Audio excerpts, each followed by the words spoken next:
Bangladesh premier league cricket বিপিএল-এর এবারের আসর ৩০ December থেকে শুরু হচ্ছে।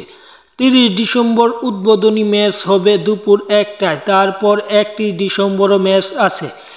এই ভিডিওর মাধ্যমে জানবো বাংলাদেশ প্রিমিয়ার লিগ ক্রিকেট বিপিএল-এর তৃতীয় ম্যাচ মানে খুলনা টাইগার্স বনাম চিটাগাং কিংসের মধ্যকার এই ম্যাচটি কখন অনুষ্ঠিত হবে, কোথায় অনুষ্ঠিত হবে, এক কথায় বলতে গেলে সেই ম্যাচের পরিসংখ্যান এবং সেই ম্যাচের দু দলের স্কোয়াডের কিছু সম্পর্কে জানবো।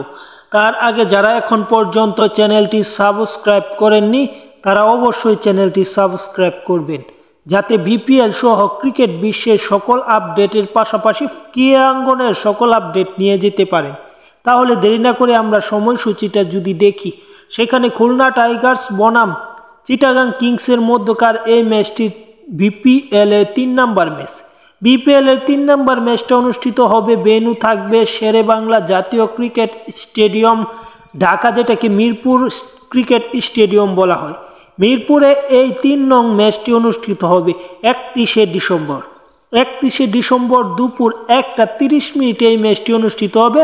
যদি আমরা দুই দলের মানে শক্তিশালী দল কারা গড়েছে সেটা দেখি, সেখানে চিটাগাং কিংস বনাম খুলনা টাইগার্স দু দলে প্রায় শক্তিশালী, যেখানে খুলনা টাইগার্স থেকে কাগজে কলমে কিছুটা শক্তিশালী চিটাগাং কিংস, কিন্তু খেলার মাঠে কে শক্তিশালী হবে তা আগে থেকে বলা বড় দায়, কারণ বিপিএলে কে কখন কি করে তা আগে থেকে বলা যায় না। এবারের বিপিএল অত্যন্ত জাঁকজমকভাবে হচ্ছে, তাই এই বিপিএলে অবশ্যই দুই দল সমানে সমানেই থাকবে মাঠের খেলায়। যাই হোক, খেলাধুলার আপডেট পেতে চ্যানেল সাবস্ক্রাইব করতে ভুলবেন না।